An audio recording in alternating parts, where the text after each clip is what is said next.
ITV Lunchtime News with Lucrezia Millarini. Good afternoon. Labour is calling for the Foreign Secretary to resign over his response to the crisis in Afghanistan. It follows reports that Dominic Raab was too busy to make a phone call to his Afghan counterpart concerning the evacuation of British nationals and Afghan interpreters.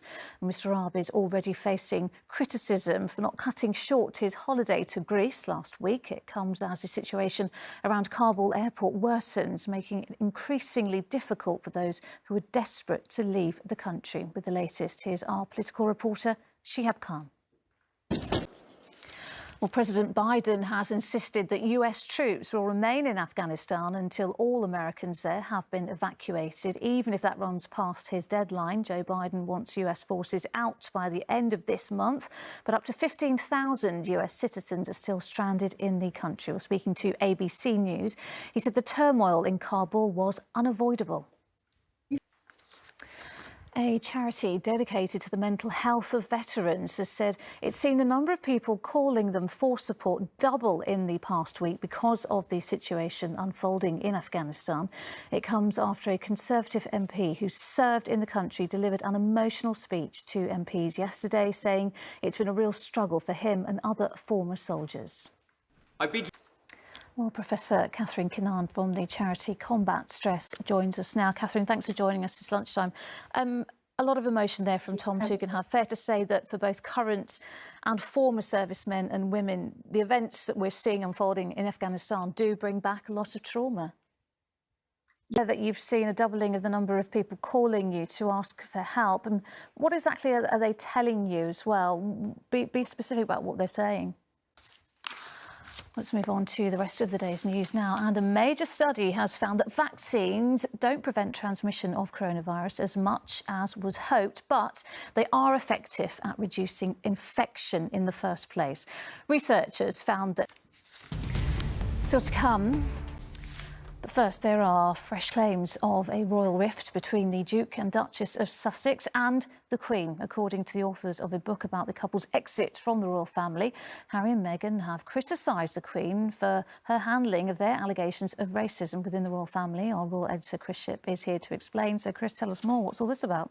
Well, look, Lucrezia, most people will remember the very serious racism allegations that Meghan made during her Oprah Winfrey interview earlier in the year, when she said that... Here's what struck me was that Harry and Meghan have always gone out of their way to absolve the Queen of any direct responsibility. They even said... Oh, Harry and Meghan saying they're going to step up their charity work. Well, you know, the reason... Chris, thank you. An inquest has opened into the deaths of 5 people and a gunman killed in last week's mass shooting in Plymouth. A coroner has... The owner of the alpaca at the centre of a legal battle says she'll physically block anyone who comes to try and put him down. A court has ruled that Geronimo should be killed after he twice tested positive for bovine tuberculosis. It could happen as early as this afternoon. Our reporter Sangeeta Lal is at the farm. The iconic Scotland and Manchester United footballer Denis Law has revealed he has dementia. And finally, a World War II veteran from Yorkshire has received over 1,000 birthday cards to mark his 101st birthday. The surprise was arranged by the staff at Jack Annall's care home in Halifax after they noticed he was feeling lonely because his daughter wasn't able to visit from Australia. They've been unable to see each other throughout the pandemic because of travel restrictions. Well, Faye Barker has this report. Oh, and a happy birthday, Jack, from all of us here at ITV News. And that is it this lunchtime. Charlene will be here with the evening news at 6:30. The news where you are follows the national weather. But from all of us, bye-bye.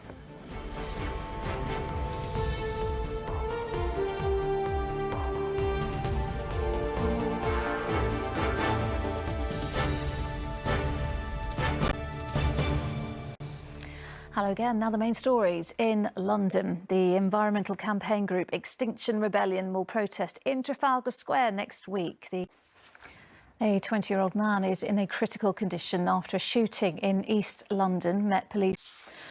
Poorer families are being locked out of state-funded childcare, according to a London charity. Harry Kane will not feature in the Tottenham Hotspur squad when they play in the Europa Conference League tonight. And after several setbacks, Andrew Lloyd Webber's new Cinderella show finally had its official reopening in the West End last night.